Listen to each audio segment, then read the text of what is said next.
last time we took a dive into online algorithms, and we looked at the paging problem, where you have a fast internal memory and a slow, large external memory.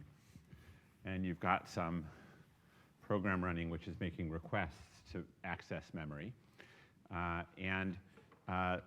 The problem is that in order to access it, it has to be in the fast local memory, the main memory. So you need to keep bringing in things that are requested from the external memory into the main memory. And as you do this, you run out of space and you have to evict things, right? And so the question is what to evict. And we looked at a lot of different eviction strategies. And we showed last time that both LRU and FIFO are K-competitive with K pages. Okay. We also showed more general, or I claimed that the same proof could be used to prove that you are K over K minus H plus 1 competitive against an adversary with fewer resources. Where did I put that?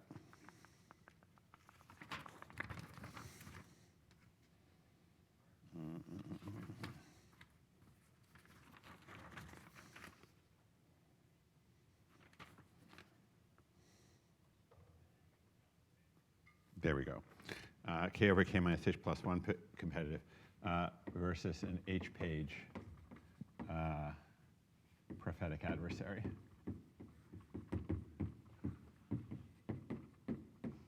So if I give the online algorithm twice as many pages as the offline algorithm, then we can be too competitive, which is nice. But if we're really restricting to have exactly the same resources as the offline algorithm, we have a pretty terrible result because these results are tight. Right? I gave you an example of how by looking at what the algorithm is doing, right, and always requesting the page that the algorithm does not, that my online algorithm does not have, I can generate a tremendous series of misses by the online algorithm.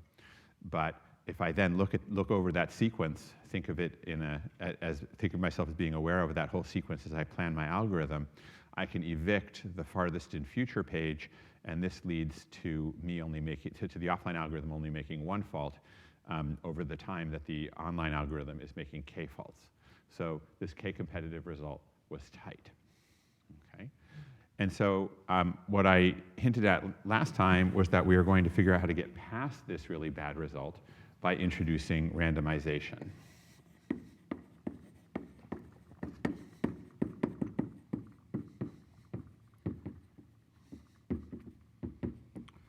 Okay.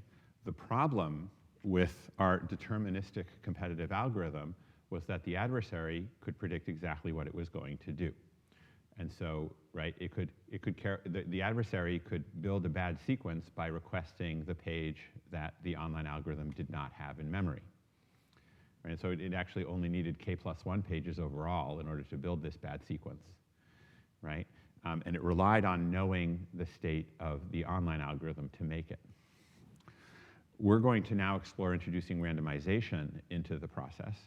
With randomization, the adversary is not aware of the state of the online algorithm and therefore cannot make things as bad for the online algorithm as it could when it was aware of the online algorithm's state.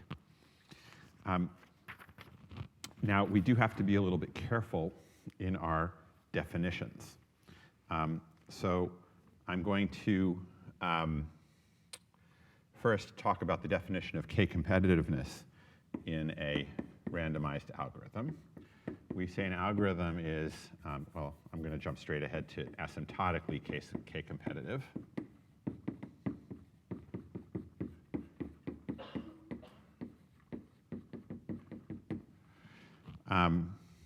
If, for any input sequence sigma, the expected value of the cost of my algorithm on sigma is at most K times the optimum value plus order 1. That's the little asymptotic bit. So we compare the expected cost of our algorithm to the cost of the optimal offline algorithm. Okay. Notice that the offline algorithm, the one that's aware of the future, there's no point to randomizing, right? Because it has full knowledge of the future. It can just do the best thing. It doesn't need to take a random choice among many different things. Okay? But we're going to randomize. Okay? Now, we do need to be a little bit precise about what kind of adversary we're talking about. So, you know, my online algorithm is flipping coins to decide what to do on each input symbol. How much does the adversary know about these coin flips?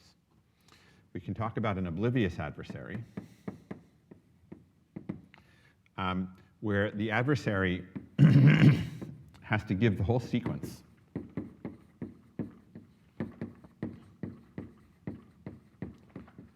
before I run my algorithm. Okay, so the order is the adversary defines a particular input sequence, then I run my algorithm with all of its random choices, and we compare the expected the cost of my algorithm to what the adversary did. Okay, now for contrast, we can have an adaptive adversary. And sorry, I should say fully adaptive adversary.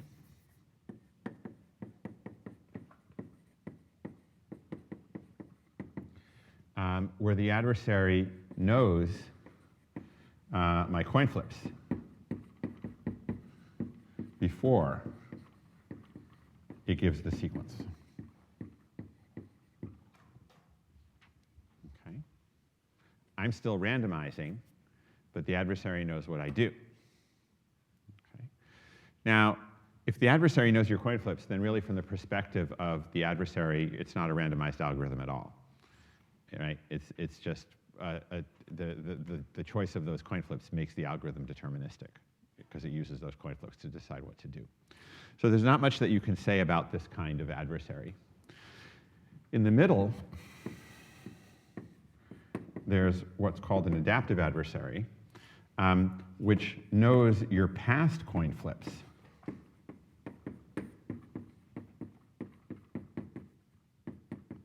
But not your future ones.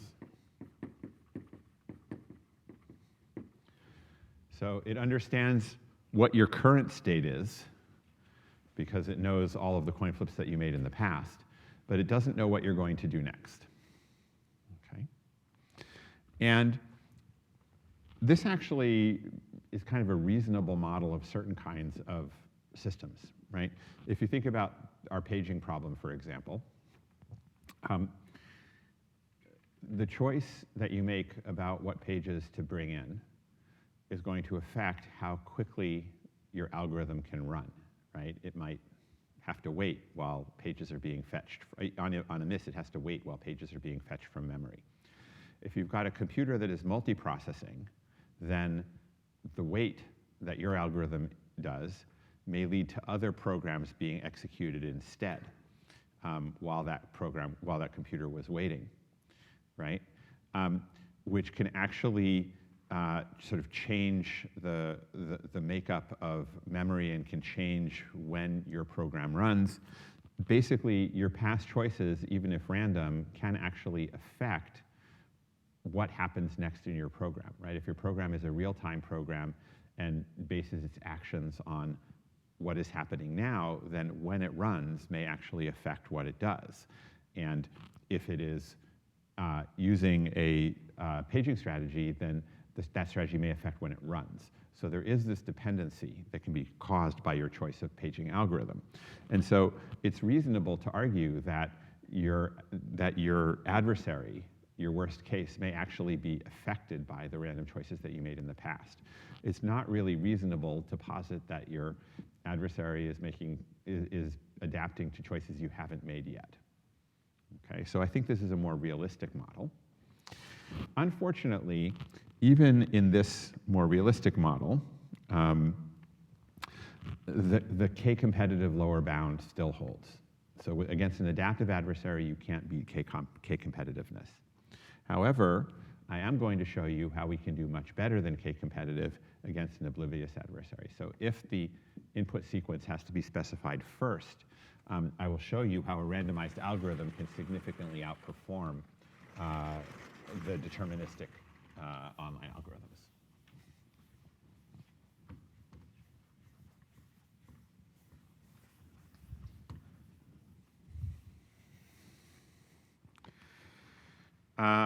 So what would be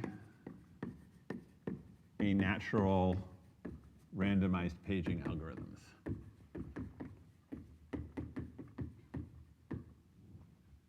Any thoughts about what the most obvious one would be? You get a fault. What should you evict?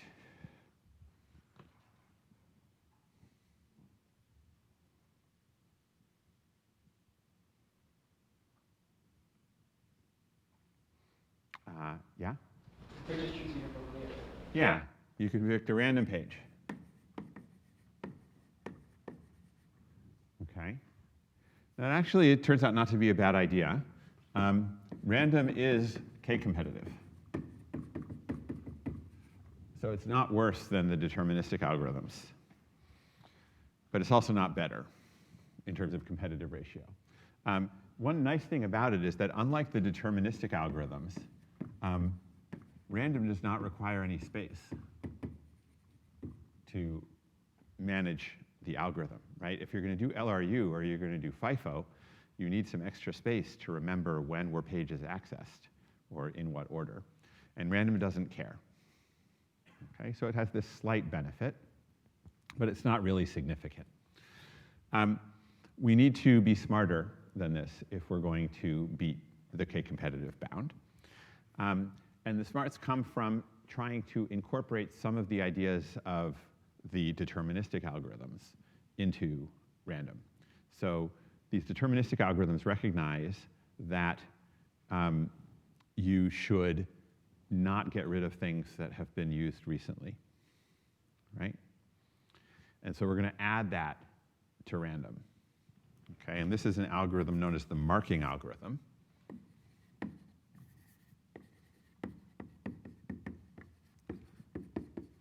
And this is due to, as I mentioned, to Fiat et al. From way back when. I'm going to initially have all pages marked. This is just a technical condition to make the analysis clean. And now, what do we do on a fault? Well, if all the pages are marked, then unmark all of them. Okay.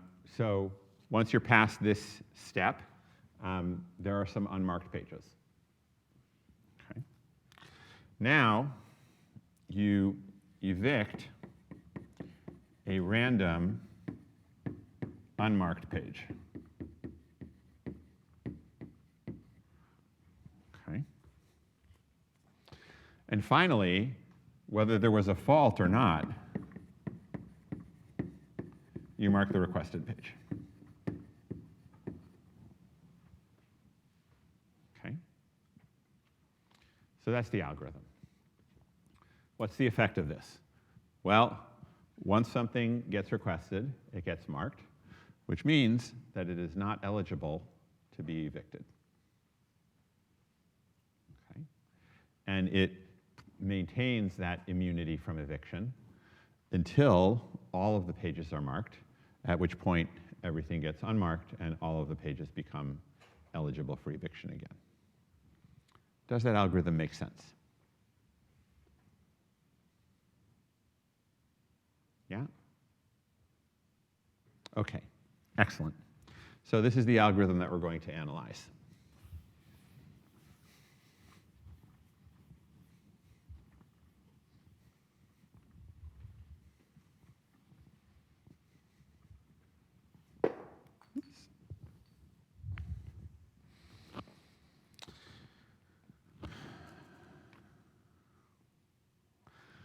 So for the analysis, we are going to talk about phases. We're going to analyze each phase separately. The first phase starts on the first fault. Okay. And it ends on the k plus first distinct request.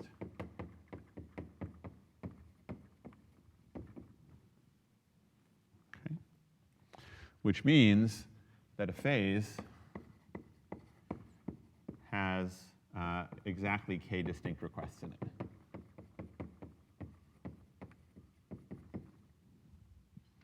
Right? Because the phase ends when you get that k plus first request. Okay. Now you notice that and we will now analyze the cost of our algorithms as the sum of the costs at various phases. Now you'll notice that these phases are defined without mentioning the marks.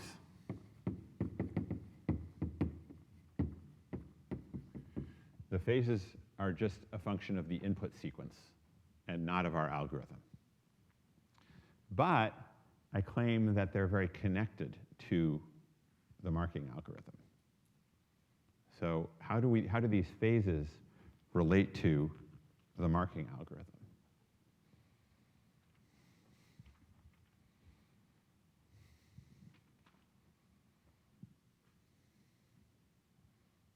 Yeah? Is it that by the end of each phase, all pages must be marked? Right. So by induction,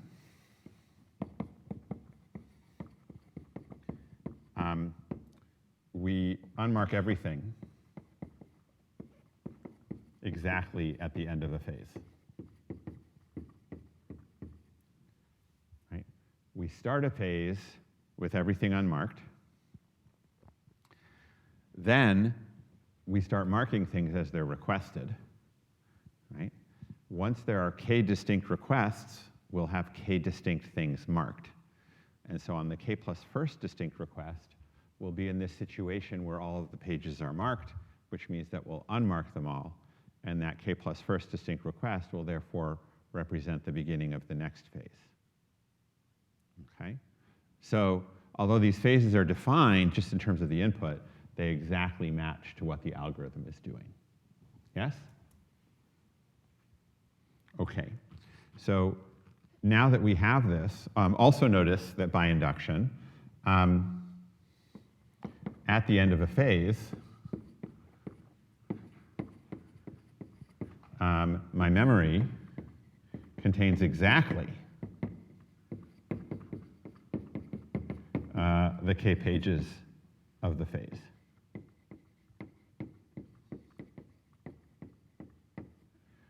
Right?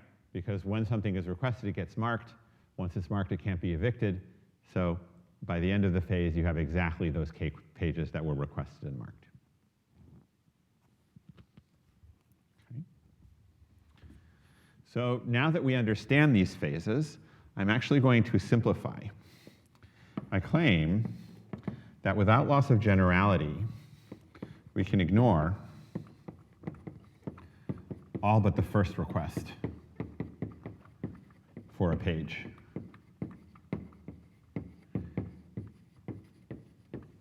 In the phase.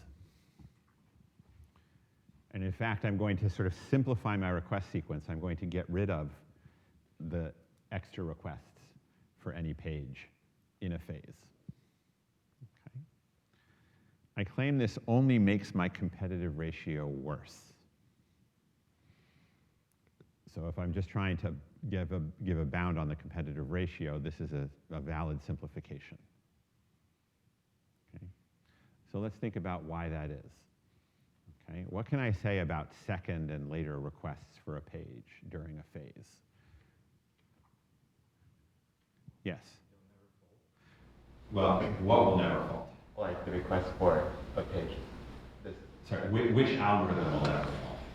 like the randomized one. The marking algorithm will never fault on the second or later request for a page, right? So those requests don't cost the online algorithm anything. They might cost the offline algorithm something, but that's just improving the competitive ratio. So if I take those extra requests away, it makes things better for the offline algorithm without making things any better for the online algorithm. So that's a worse request sequence for the competitive ratio, right? Okay, so only one request for a page in a phase. And if you think about it, this really means that the phase has exactly k requests in it, right? Because you're never going to repeat a request. And once you've had k distinct requests, you're at the end of the phase. Okay, so we really sort of simplified the request sequence down.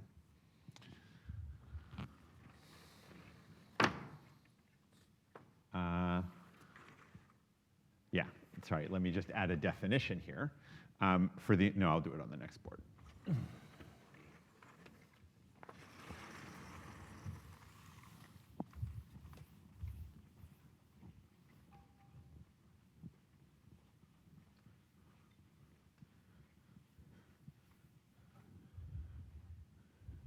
Okay, so now we're looking at a series of phases. And what I'm going to do is I'm going to let SI be equal to the pages in memory at the start of phase I. Okay. Which means that I'm going to have a set of pages S sub I plus 1 at the end of phase I, which is also the start of phase I plus 1. Okay? And given this set of pages, I'm going to distinguish two types of requests. I'm going to say that a request in phase I is clean if it's not in S sub I, and stale if it is in SI. Okay. So from an intuitive perspective, these are two rather different kinds of requests. Okay. If a page was present at the beginning of the phase, then you would kind of assume that a good algorithm would still have it around if it's going to be requested during the phase, right? So these stale pages are ones that you would like to hang on to and where you hopefully won't miss.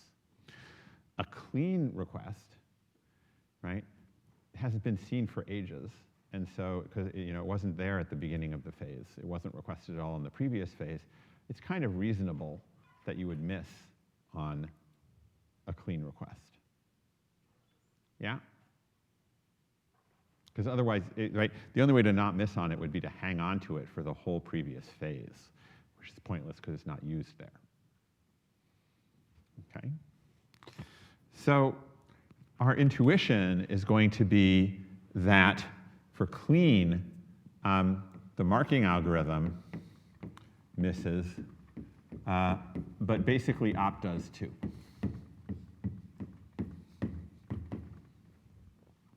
Okay. Whereas for the stale requests, we're going to show that the marking algorithm is unlikely to miss. And putting those two things together will give us a good competitive ratio. Okay? So we have to analyze both the online and offline costs for this request sequence. Let's look at the online cost first. And let's start by talking about stale requests.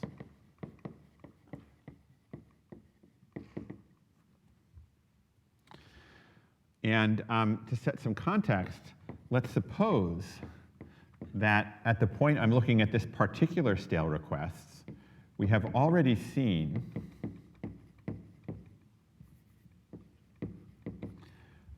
S stale and C clean requests the phase. I need these numbers because they're going to affect my analysis. Okay? So if there have been S-stale and C-clean requests during the phase, this means that there are S plus C marked pages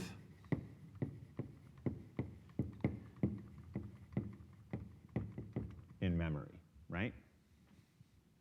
Namely, the things that have been requested. Okay. And we know that S of them are from Si.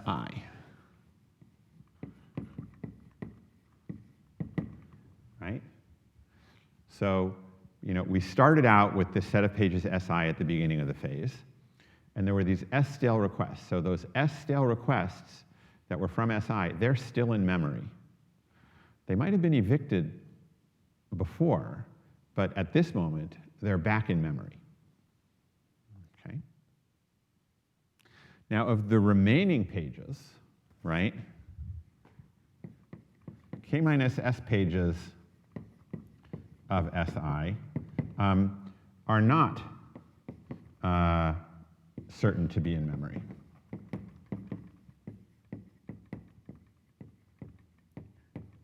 And in fact, some were evicted, or C of them had to be evicted to make room for the clean requests, right? So the situation is that there are K minus S pages that might have been evicted, and C of them had to have been evicted, right? So I claim that by symmetry,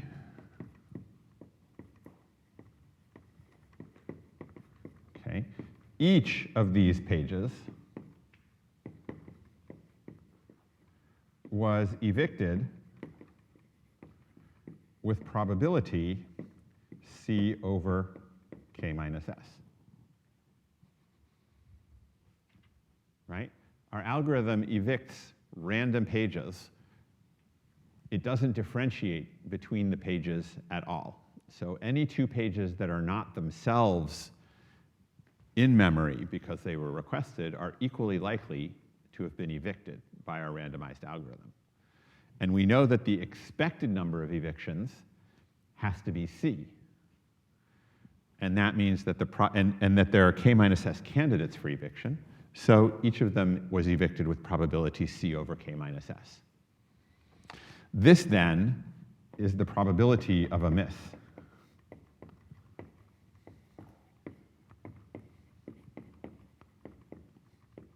For our next stale request. Does that make sense?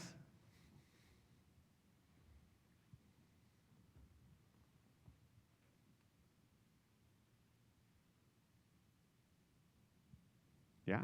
No questions? Okay. I see it's like a bigger turnout than usual, so welcome to all of you who decided to brave the cold. I'm not sure what caused it, but it's nice to see some new faces.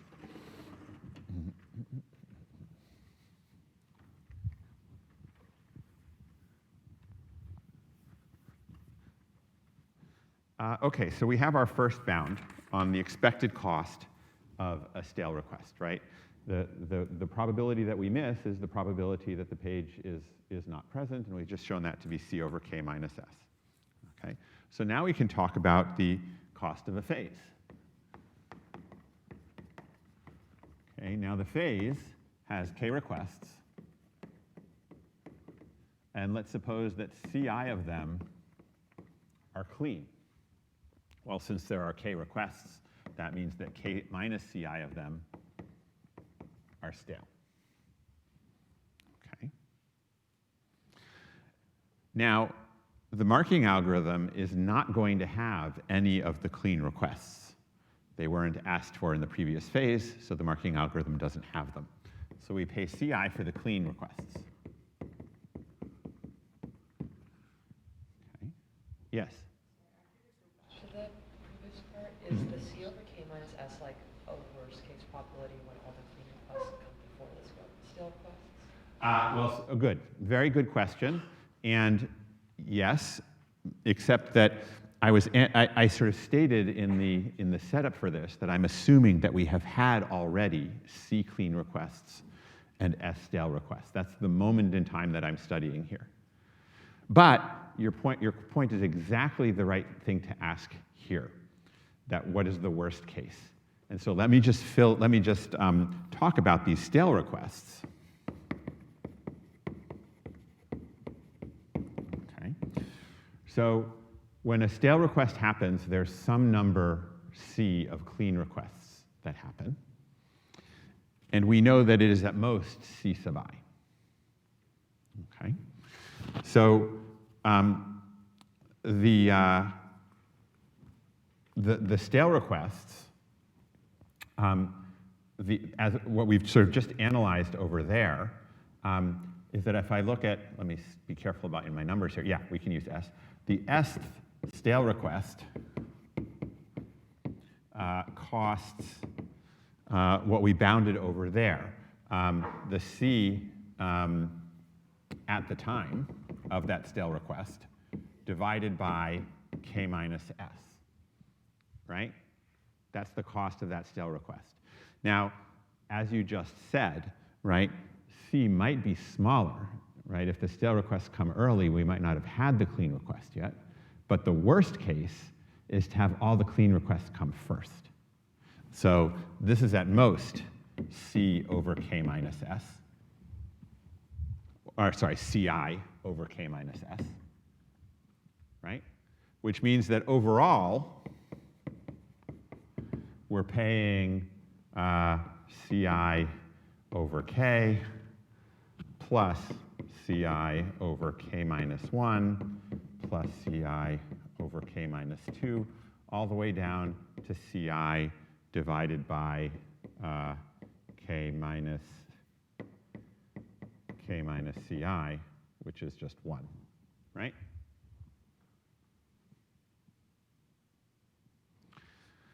So this is equal to Ci times 1 over K plus 1 over K minus 1 and so on, which is Ci times H sub K, the harmonic number, which is equal to order Ci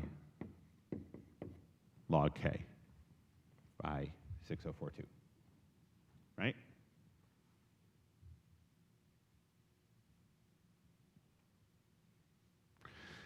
So this sort of starts to flesh out the intuition we made.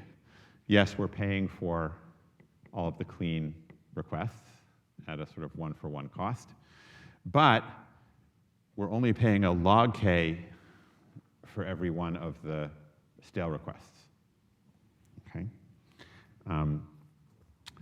But we do have to finish this up. We have to sort of relate this to the cost of the offline algorithm.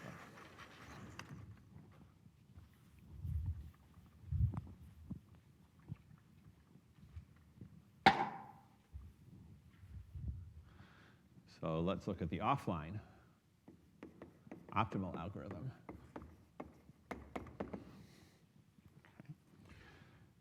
So it would be nice to just say that the offline algorithm has to pay for the clean requests, right?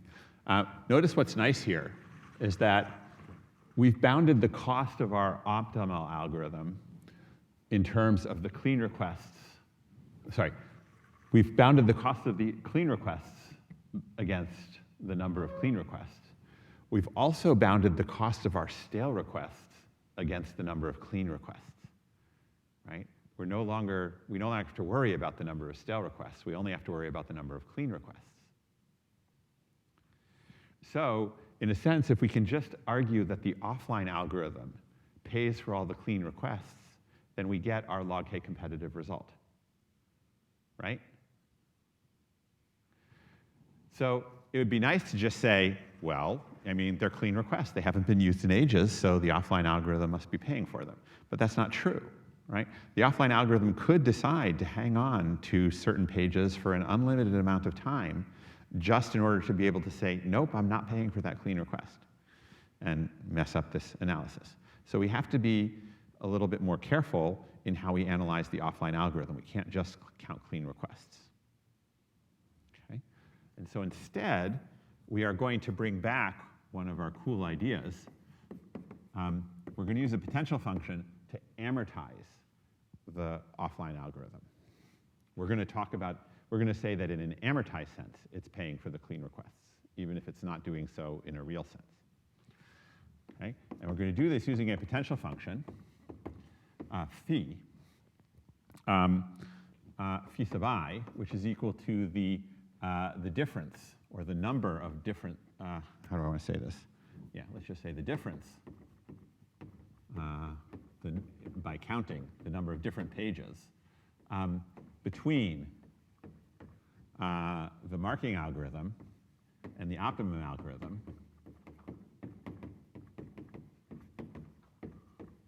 at the start of phase I. In other words, it's k minus the number of pages that they have in common.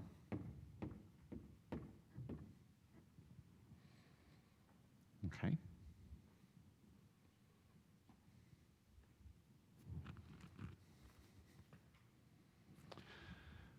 And with this potential function, we can amortize to argue that clean requests actually cost the optimum algorithm misses. Now, we know that we get CI clean requests in phase I. Okay. These are not in M's memory at the start. In other words, they're not in SI. Right? That means that at least CI minus phi of these requests are not in ops memory at this time.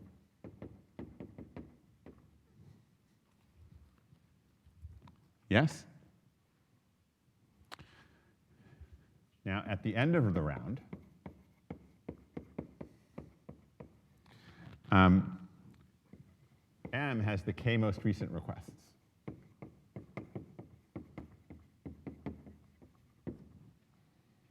Right?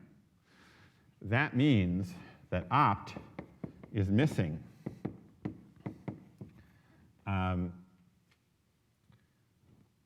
k minus phi of them. Right? Because phi is the difference between these two algorithms. So if they are missing from opt at the end of the phase, what does that mean? How did they end up missing?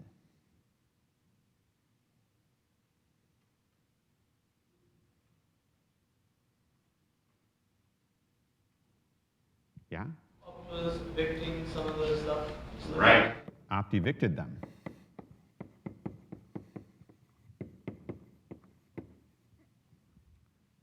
Right? So, we know that there's a bunch of pages that were not in opt's memory at the beginning of the phase, which then got requested, so opt missed those. We also know that a bunch of that opt had a bunch of misses that caused evictions by looking at the end of the phase. So I claim that opt had at least the larger of CI minus phi,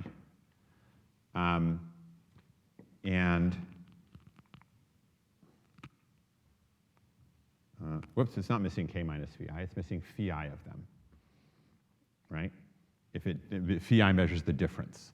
And the marking algorithm has all of the most recent pages, so phi tells me how many opt does not have. Yes? Oh, thank you, phi plus 1. You're absolutely right. So each of these is a lower bound on the misses by opt, right?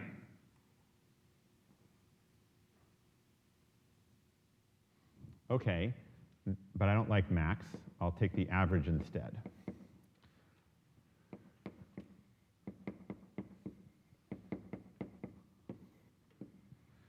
So now we have a lower bound on the number of misses by opt. Does everybody believe this lower bound? Yes? Be less than or equal.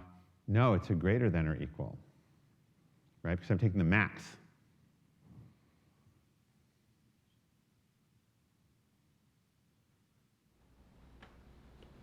Right? The max is larger than the average. I hope. Sign, well, there it's a positive sign.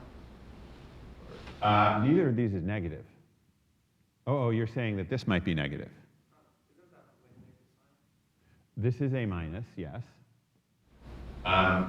Because that's how many misses I might have had in the, right, from what came at the beginning. Are you saying that creates a problem for this greater than or equal sign? Yeah, but I mean, is that like the average? Because like on the other side is both. Oh, here, yes, thank you. I'm sorry, my confusion. Good? Okay. So why is this useful? Well, what if we now sum this over the phases? Total misses by opt over all the phases are at least the sum over all I of Ci minus Phi plus Phi plus 1, all divided by 2. But now what happens? It all telescopes. This is just equal to 1/2 of the sum of Ci's. So in an amortized sense, the offline algorithm is missing on all the clean requests, even if it tries to hang on to some of those clean requests to not literally miss on them. It pays for that by missing on something else. Okay? So we've now reached the end of this analysis. We've seen that whatever this sequence is, after we divide it into phases, we can bound the offline algorithm as missing at least 1/2 on every clean request. Meanwhile, our algorithm in expectation misses only log k times for each clean request. Put those together, and we find that this randomized algorithm is order log k competitive.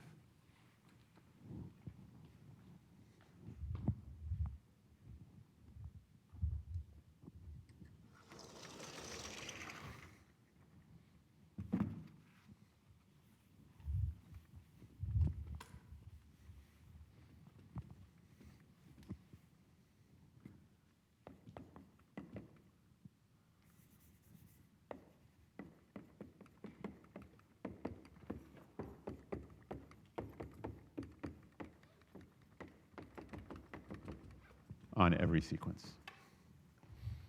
Okay?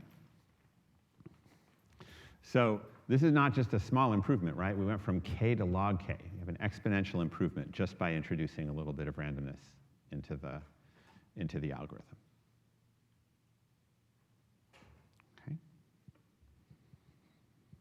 Any questions?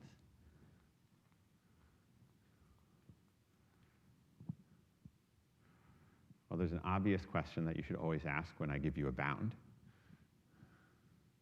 Can you do better, right? And it turns out the answer is no. This is the best possible bound for a randomized algorithm against an oblivious adversary.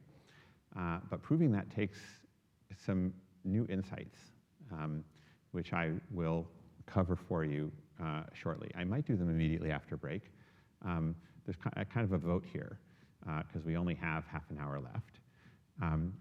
And there's two things I can do today. The other one I'll do on Wednesday, but some of you will be missing.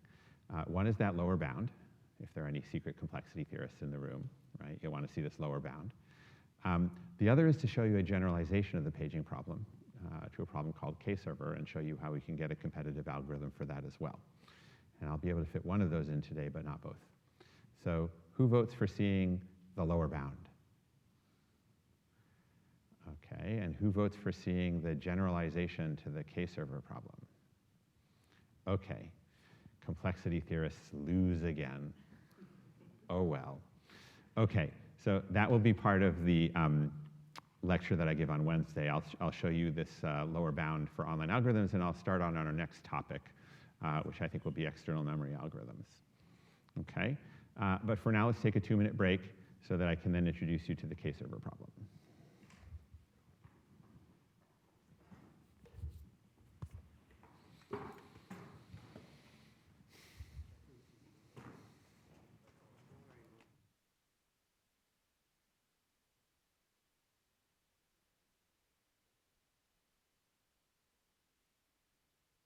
Yes? I had used my research project, thought of doing something like job scheduling, Mm-hmm. but with different functions of penalties. So Mm-hmm.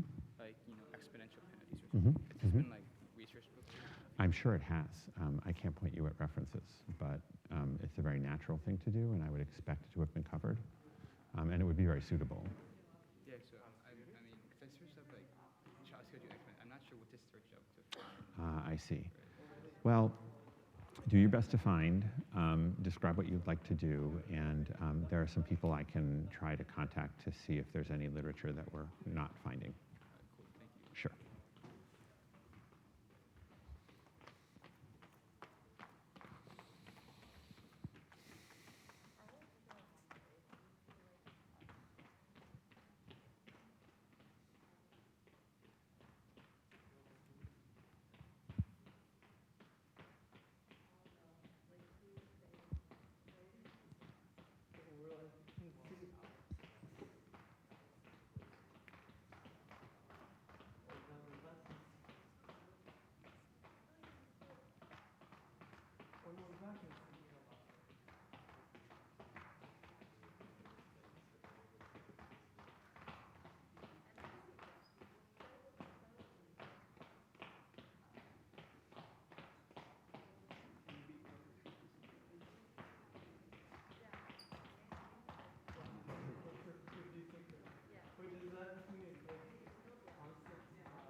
All right, let's resume.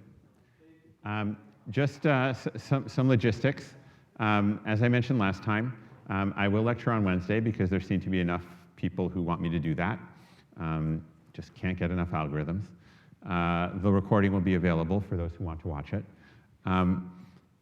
Wednesday is also when your final problem set is due. There won't be any required problem sets handed out after Thanksgiving because I want you to have the time to focus on your projects.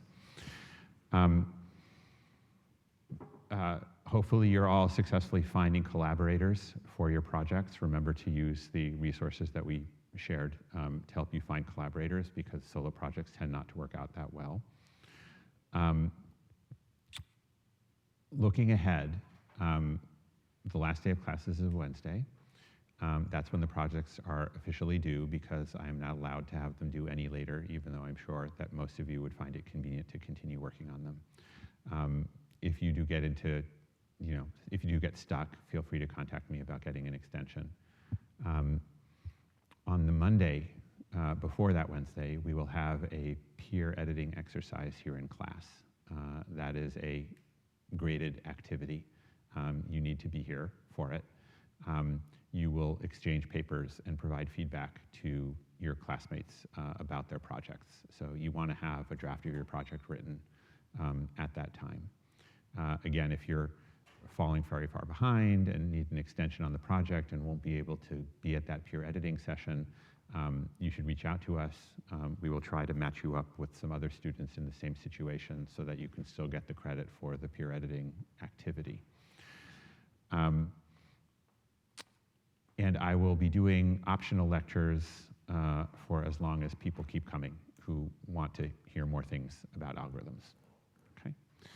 So any questions about the project, about other logistics, anything else? No? Okay. Get your proposals in on Wednesday. I will be trying to use the Thanksgiving break to give you feedback on them. Make sure to sort of confirm with you that they're suitable, and I'll, if I see that you've missed some important references, I'll try to provide those to you as well. All right. So to finish up today, we're going to talk about the K-server problem. The K-server problem is basically what happened when theoreticians said, gosh, how can we make the most general possible problem that we could still apply with that we could still tackle with competitive analysis? Okay. So this was defined by Manassi et al. In 1988. And the model of the K-server problem is that you have a metric space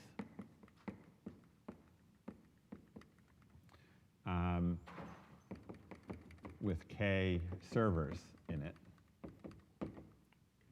or occupying it. And each request in this online problem is a point in the metric space.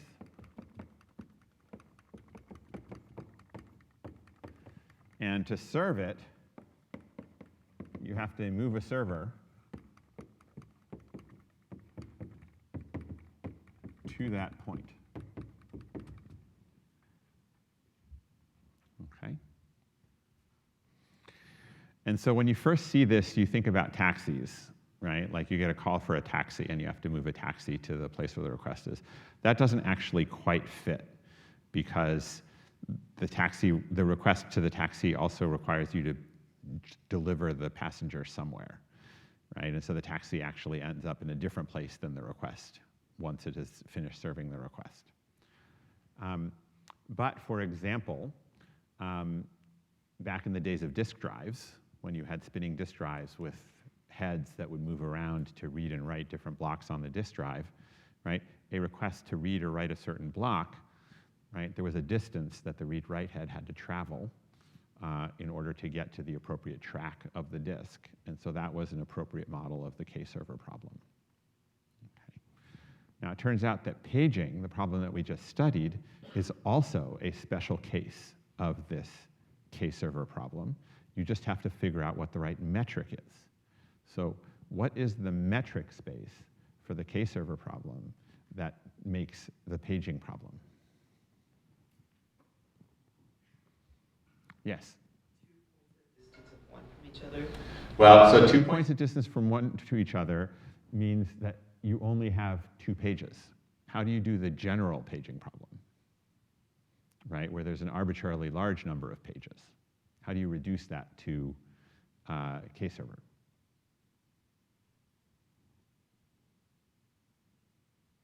Yeah? Isn't it just the discrete metric? It's the discrete metric, right? You generalize from 2 points to any number of points, right? However many pages you want to talk about, there's that many points in the metric space, and the distance between every pair of points is 1. So every time you have to move a server, you're paying 1. That's your miss. The servers represent the memory blocks, and when you move a server from one location to another, you're evicting the page that it's on and loading the page that it moves to. Okay? So paging is a special case of the K-server problem.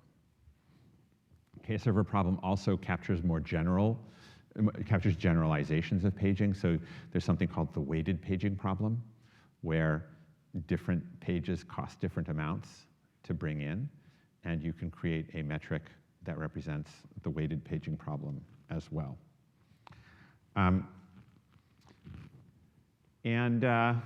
It's not trivial, but you can compute the optimum offline for a sequence via dynamic programming.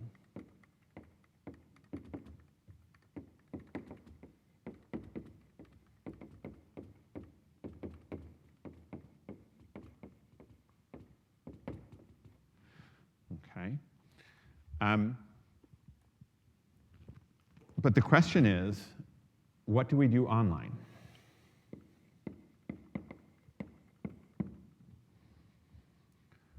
Well, what are obvious things to try first? I mean, I just told you that paging is a special case with the discrete metric, and we know we can't do great with paging, but let's kind of ignore that case and think about real metric spaces where there are distances and there aren't these ties that make everything uninteresting.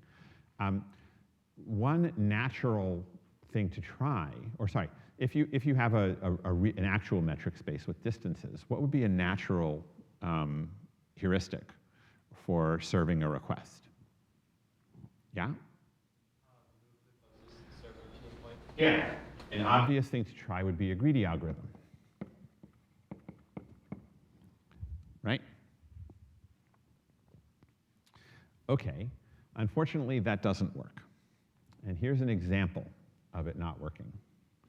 I can give you a metric space with 3 points and 2 servers. Okay. Now suppose I have a request sequence which just alternates between the 2 nearby points. What is greedy going to do, and what is optimal for the offline algorithm to do? Yeah? Alternate the closer server. Good. So greedy is going to alternate the closer server, right? Is that the right thing to do? Yes? Well, Opera will keep like one server out for those. Exactly, right? I mean, moving the closed server makes sense if you just get one request, but if the requests go on and on and on, right? Eventually, this is basically the ski rental problem, right? So eventually, it makes sense to move the distance server to cover the second of the nearby servers. And at that point, op stops paying anything at all, okay? Whereas the greedy algorithm continues to pay, which means that the greedy algorithm is not competitive, right? There's an infinite ratio, an infinite regret ratio, okay? And this kind of highlights the way that you need to think about the K-server problem, is that eventually, as in ski rental, eventually you have to start thinking about accepting some large costs to avoid being sort of picked to death by small costs, okay? And so this problem stayed open for quite a long time. Is there a competitive algorithm for this problem?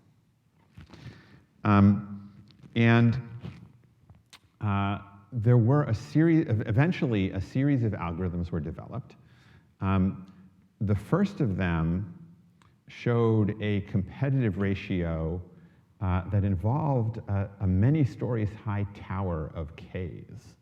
You know, it was something like this.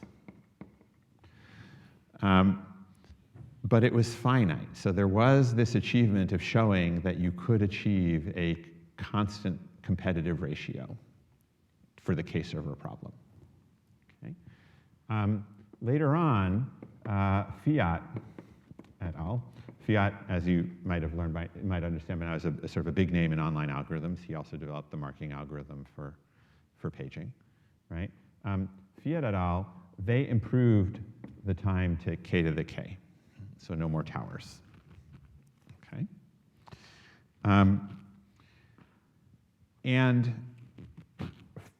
In the 2000s, there was a big breakthrough by Koutsoupis and Papadimitriou.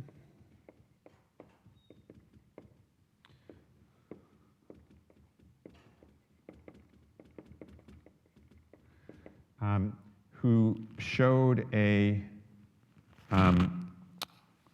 2K competitive algorithm.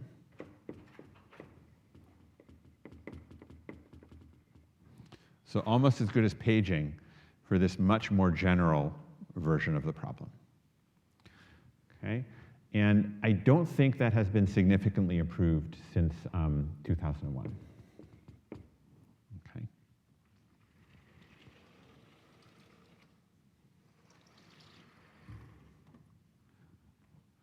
Now, the analysis involving the work function is relatively complex. I'm not going to show you that in a full generality. Instead, I'm going to show you a special case. Oh, I should say it is conjectured that their algorithm, which is called the work function algorithm, is conjectured to be k-competitive. Just as far as I know, nobody's proven that yet. Okay. So we are going to look at a special case of k-server, namely the online case. And I mean that literally. We're going to look at the k-server on a line, okay, which is a very special kind of metric space where I can give you the analysis in the 20 minutes. Okay. Which demonstrates some of the ideas that you need to apply in order to do well. Like, again, the counterexample that we gave for greedy, you can think of the linear version of that, right? Where you have 2 points close together on the line and 1 point very far away. And what this algorithm does is it knows when to pay extra, okay? And let's think about things at a particular moment. So we've got a bunch of servers spread out on the line. And we get some sort of request. Okay. I claim that there aren't too many options we need to consider for what would be the smart thing to do to handle this request. Okay.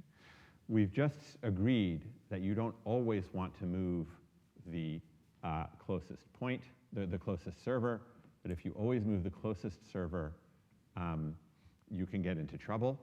But can I say anything at all about what the optimum strategy is going to be? Do I need to consider moving every possible server? That might be the one that I should move?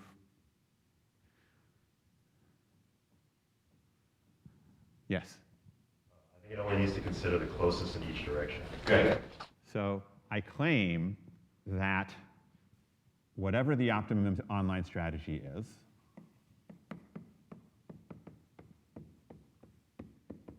should only move one of the servers closest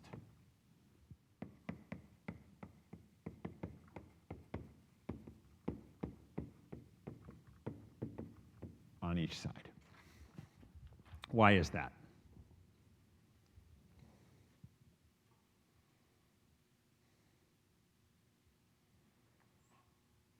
Yeah? Exactly.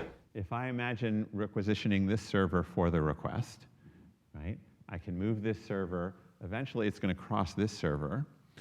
But at that point, I can have them swap their badges, right? And so I don't need to, and so the rest of the movement can be carried out by this server that was originally closer. So I can change my solution into one that moves this close server to the request and moves this far server to where the close server is, right? But moving the far server to where the close server is not something I need to do now. So I could just remember that I planned to do it, and I can do it later if and when it becomes a good idea. So I can defer that larger movement and only improve the cost of serving the requests. Does everybody agree with that? So we have agreement that what the online algorithm should do is move one of the two closest servers. How do we figure out which one?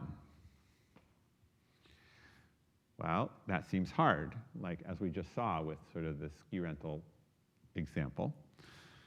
So if we can't decide which one to move, what should we do?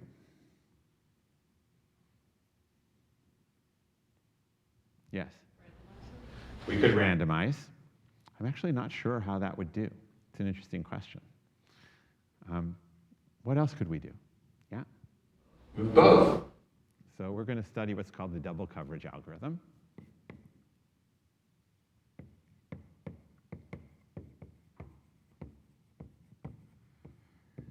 Where we move both closest servers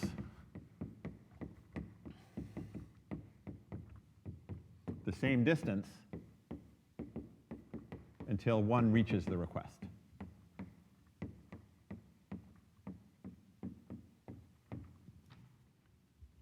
Okay? So in this case, we will move the close server and the far server by the same distance. Now, why is it important for me to move both?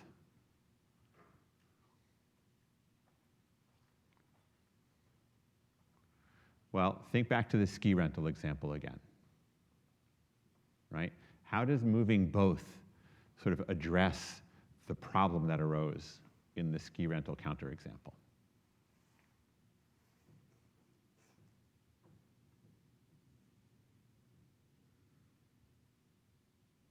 Yeah? Is it that the adversary, like if you only moved one, the adversary would make it so that you should have chosen the other one? Exactly. I mean, let's go back and look at this ski rental example, right?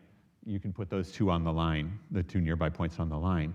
What does our like, if we're greedy, we saw that we got into trouble. Why don't we get into trouble if we use double coverage?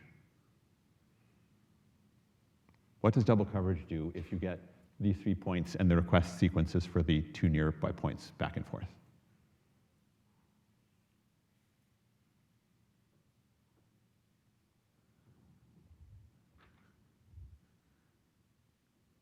Right, let me make that concrete, right? So here are our 3 potential requests. We start out with a server here, let's say here, and a server here. And now we start requesting these 2 points alternately, right? What does double coverage do?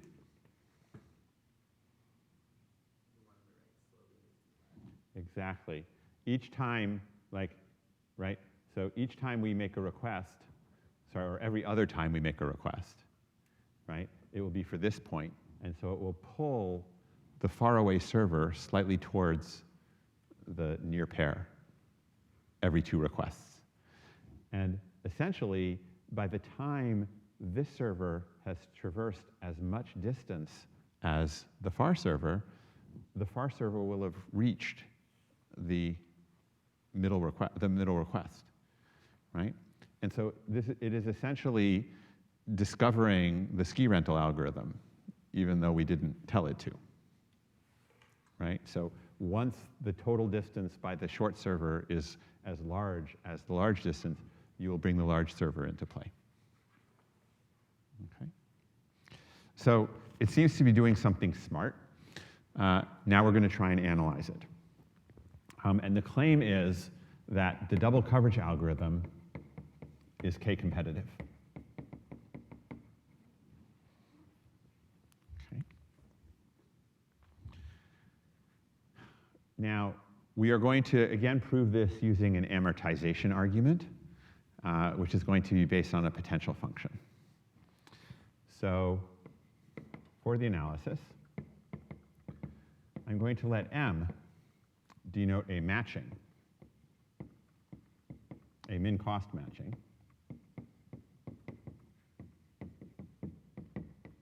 between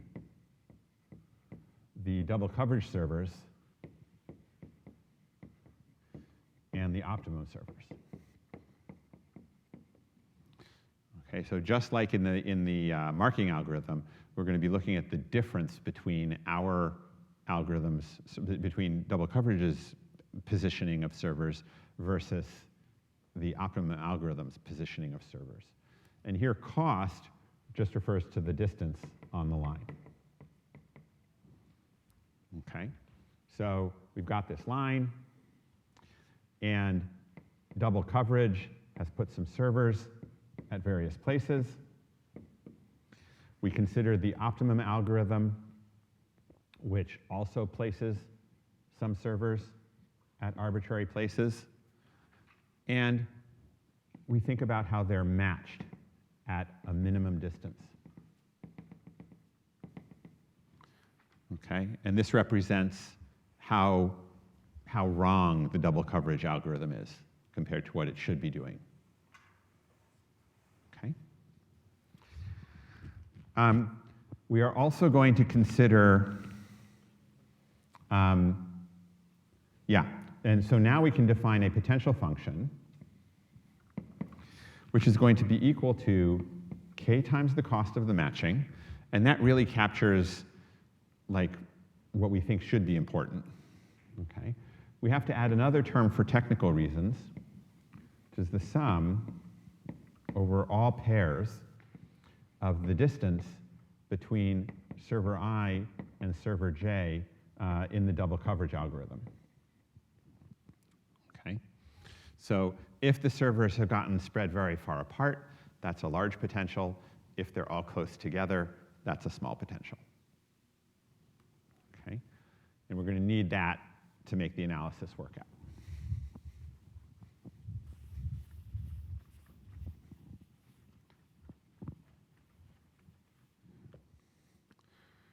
So now I'm going to analyze a particular request in 2 steps. Okay. First, I'm going to let opt move. And then I'm going to let double coverage move. Okay. So opt is going to move and pay its cost, but this is also going to change the potential. And then double coverage is going to move and pay its cost, and this too is going to change the potential. Okay. And what I'm going to show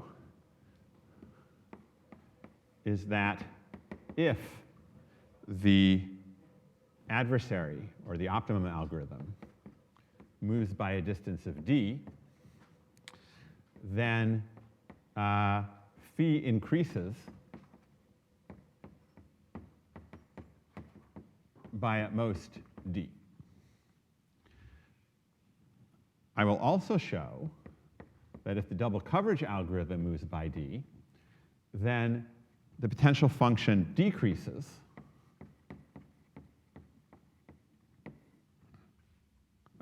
by at most. When opt moves, the potential increases by at most kd. And if double coverage moves by d, then the potential function decreases by at least d. And I claim that if you put these two things together, you get that k-competitive bound, right? Because essentially, opt is trying to get double coverage to move, right? But when double coverage move, it causes a decrease in potential. So in order to make double coverage move, opt has to increase the potential. And the only way that it can increase the potential is by moving itself, right? And so if it moves d, it generates at most kd potential, which is only enough to force double coverage to move by kd, right? Therefore, the ratio of movements is bounded by k, and that gives us our k-competitive result. Is that argument clear?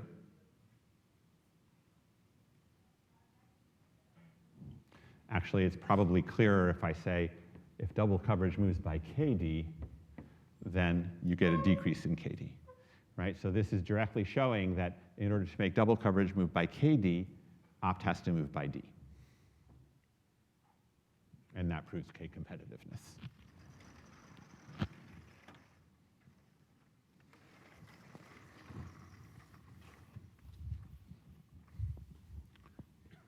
I've got more room on the first board. Let's see if I can finish without going back to the left.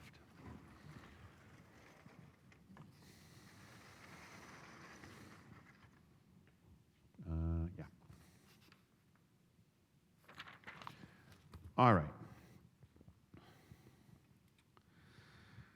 So let's consider what happens when opt moves by d. What does that do to the potential?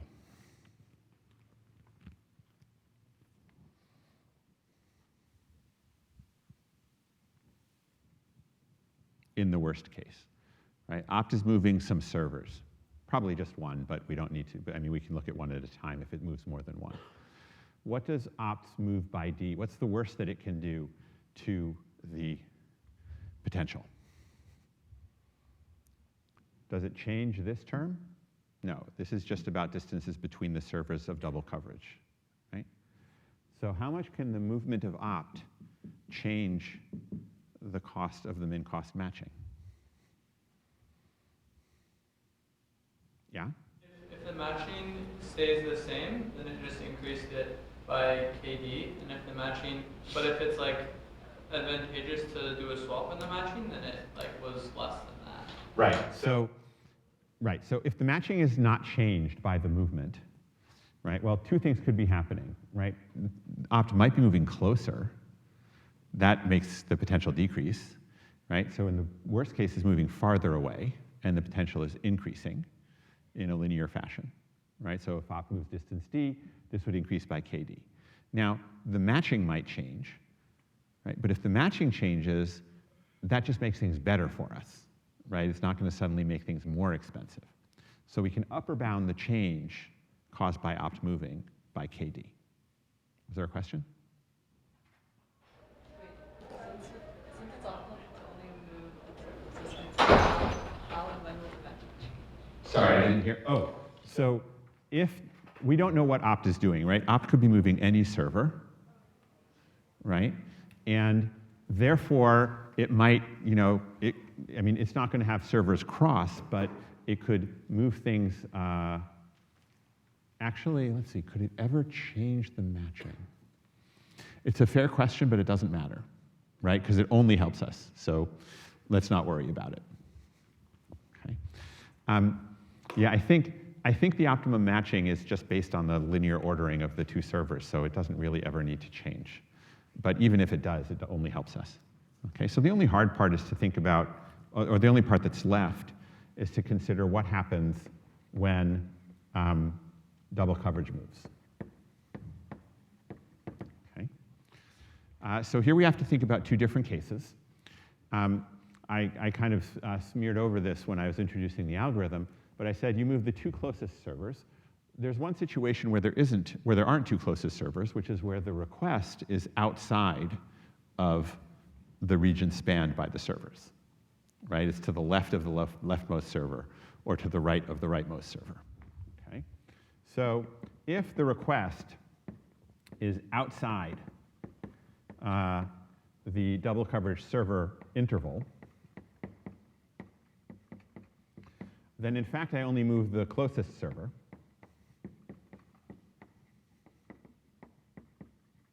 Right? And what does that do to the potential?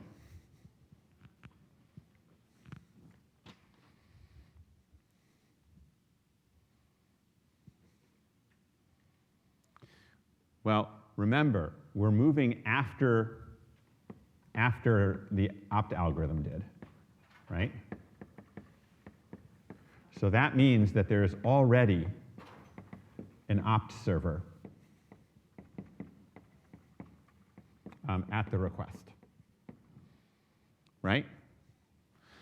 So when I move my, let's say, rightmost server towards that request, right, I'm moving it towards its match, okay? So the matching cost actually decreases by d. Or sorry, decreases by kd.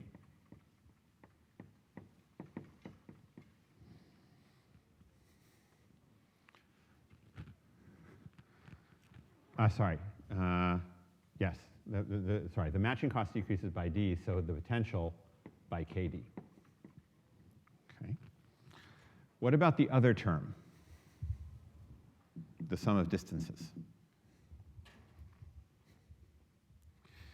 Well, this point is moving farther away from all of the other points because it's the farthest out point, right? So the sum changes by incrementing by k minus 1d, because there are k minus 1 points and you're getting d away from each of them, right? So the potential changes by kd from the matching is subtracted, but k minus 1d is added, and so overall,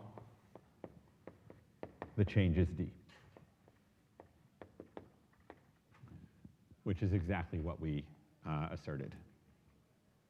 Yes? Now, the second case is where we're moving two servers. We're inside the interval,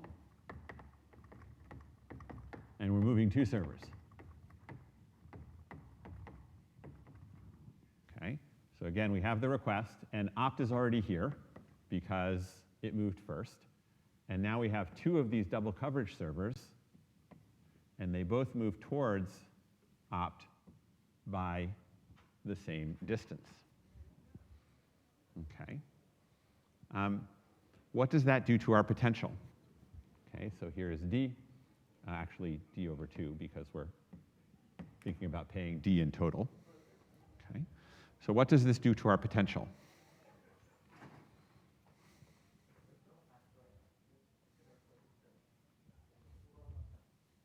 Yeah, 2 more minutes. What does this do to the potential? Well, again, we have two terms, right? I claim that one of these two servers will actually be matched to the server that's already at opt. So one of these two servers is getting closer to its match. The other server might be getting farther, but those cancel. So the matching cost doesn't increase.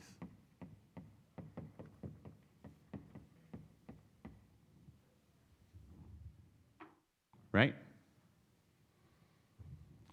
What about the change in the sum of pairwise distances?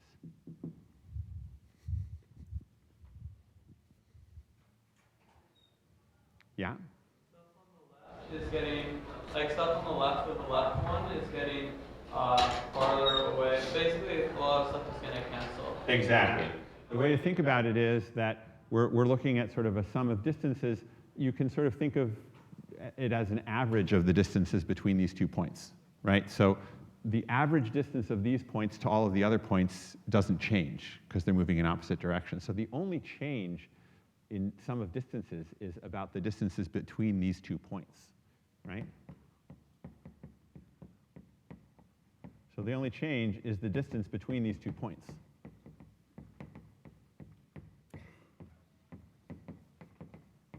I.e., it's d.